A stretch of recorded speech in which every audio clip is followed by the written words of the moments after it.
PATisDOPE, and I'm here with Chris Webby. How you doing? Chemical Imbalance. Chemically Imbalanced. Yes, that is the album. Uh-huh. It is out now. Very exciting. After quite a few projects, 8 mixtapes, 2 EPs, and a lot of eight 8 mixtapes. And I'm on the books. That's after all the high school this and that. Yeah, 8 mixtapes, 2 EPs. Just like a lot of legwork. So you're from Connecticut. I haven't heard of any rappers from Connecticut right now. I don't think. I mean, aside from my dude Apathy, who's an underground legend, okay. And myself being the new wave, and I got my dude Jitta on the track over there, who we just signed to Homegrown Music Group, which is what I'm been building all these years as far as a label goes, and yeah, there hasn't been that much activity. There isn't that much to hear about, aside from a couple footnotes, and there's been some other people, but yeah. So that's why you're so appreciative of all the fans. I read the tweets, and is it real? Oh yeah. Is it real? Oh yeah. Explain one of the biggest situations you have right now with a fan showing the most love, and it just made you really sit back and think damn, this is really real. Well, the tattoos are always crazy when they get everything from my lyrics to my logos, which I got there, and my CW logo. I've seen a lot of Webby tattoos, and that's always crazy. Some of the stories I hear accompanied with those, how my music has helped various people get through, very difficult points in life, which is crazy. Some of the things I write venting for myself, and just to know that could help someone, that I've never even met before, get through tough times in their life. One kid even said my music prevented him from committing suicide. So that's pretty fucking crazy. Most definitely. So before I ask you who's been on your line, why are you independent, and why didn't you take something? 'Cause I know somebody came to you, right?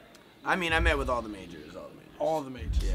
All of the majors. Yeah. I mean, for the most part. If I'm maybe minus 1 or 2, but yeah, I mean, I'm not gonna name names, but I definitely, yeah. It's not like I wasn't disrespectful or rude or anything. It's just that's not really what I'm trying to do. I'm not really down with the whole corporate system, and I've at this point put in way too much work to give pieces of my pie away, just cause I have no problem. The deal I ended up signing with EOne for the album, which is an indie label, so I kept it indie, made sure to do that, and the deal I have with them, I have no problem sharing the music profits.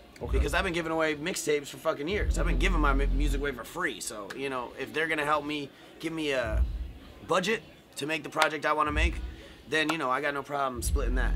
But my shows, my merch, I spent years building that. Ain't nobody touching that. Fuck out of here. All right, so they try to make me go corporate, and I'm feeling like you are. But is it ever a situation where you in order to get to on a billboard, get Beats by Dre, get into, what do you feel would make change your mind? I mean, years and years of legwork and building bridges can get you just about anything if you know the right people. It is about who you know and how you know them. And at this point, if I was to sign a deal with a major and it made sense and I could protect my creativity and they wouldn't really fuck with what I have going on except for just give me a bigger platform to make it.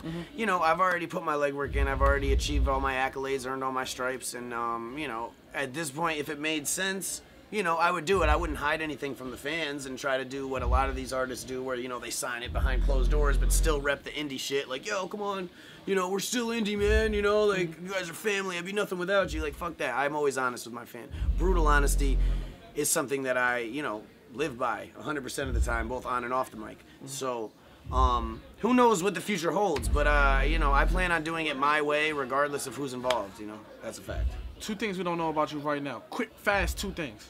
2 things. I had hermit crabs as a kid, and man, I fucking tell people most things. Most deaf. Hold on. Artists that you didn't make the project. Artists that didn't make the project, your children damn near die to get that feature. I know you won't, cause you're who would I want to get? I would resurrect my hermit crabs, get them on the mic, for sure.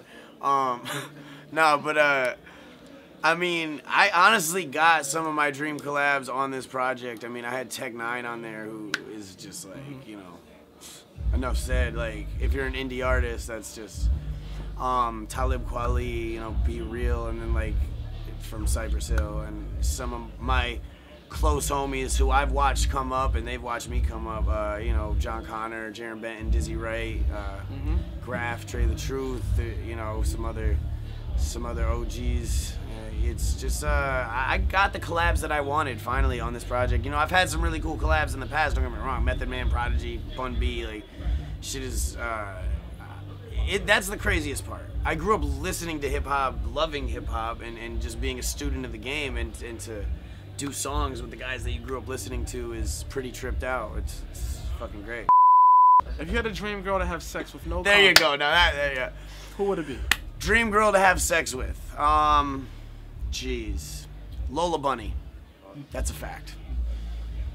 Last pair of shoes you bought and why? Oh, you got Lola Bunny on you, man. Shout out to Lola Jessica Bunny. Rabbit's a close second. What? Last pair of shoes you bought. I love shoes. Last pair of shoes you bought. Last pair of shoes. These were the last pair of shoes I bought. There's some Star Wars Vans. Okay. You know what I'm saying? Like that shit is. They got like the skull and crossbones with the Darth Vader. I'm not like a super shoe guy. I love shoes. You know what I mean? But I'm not like a sneakerhead. Like I know like every edition of everything. Like, you know, I didn't play basketball. I don't really watch basketball. I like basketball shoes. You know, I like pumps. But I was so bad at the sport that I feel bad even watching it. You know what I mean? Like, it's crazy. It's fucking crazy. Last question. Craziest thing you did in the past week? You gotta be honest with your fans like you always are. Last week, you were just like, yo, what the fuck was I thinking? What? Didn't I have one of those moments today? Craziest thing? No. Like, I didn't have a fucking... I felt like I had a moment today, or maybe it was yesterday. I have moments. I have ADD, so my life is full of moments where it's like, damn, that was stupid as fuck. Like that is literally my life. It's almost like a clip that just, it's like a fucking Vine. You know what I mean? And it's like every few hours I have one of those like, oh fuck, I'm an idiot. You know what I mean? And I'm a smart kid, but I'm at the same time such a fucking idiot. You know? Almost deaf, man. It's PATisDOPE. We're in Baltimore on his tour. Yes, the Chemically Imbalanced tour. I mean, basically, you know, closing statement, mission statement, whatever. If you haven't heard my music, you're not super familiar. If you think you don't like it, just check this album out, man. This is the one you gotta hear. Most deaf. Have anybody ever called you Chris Webby? Yeah. At first, there was like a slight confusion there. But I think appearance-wise, and we just talked about my basketball skills, so like that, like it's quite opposite, quite different, yeah. Man, shout out to you, man. No doubt. doubt. On stage in like another fucking something like that. Something like that. Hell yeah. Peace.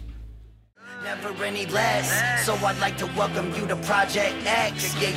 Yeah. All you need is that $5 for a cup, and you can party till the sun comes up. Let's go. Yeah. 12 a.m. on the way to the house. 5 a.m. we be kicking y'all out. 6 a.m. we be falling asleep. By 10 p.m. it's on me to do it again. Let's do it again.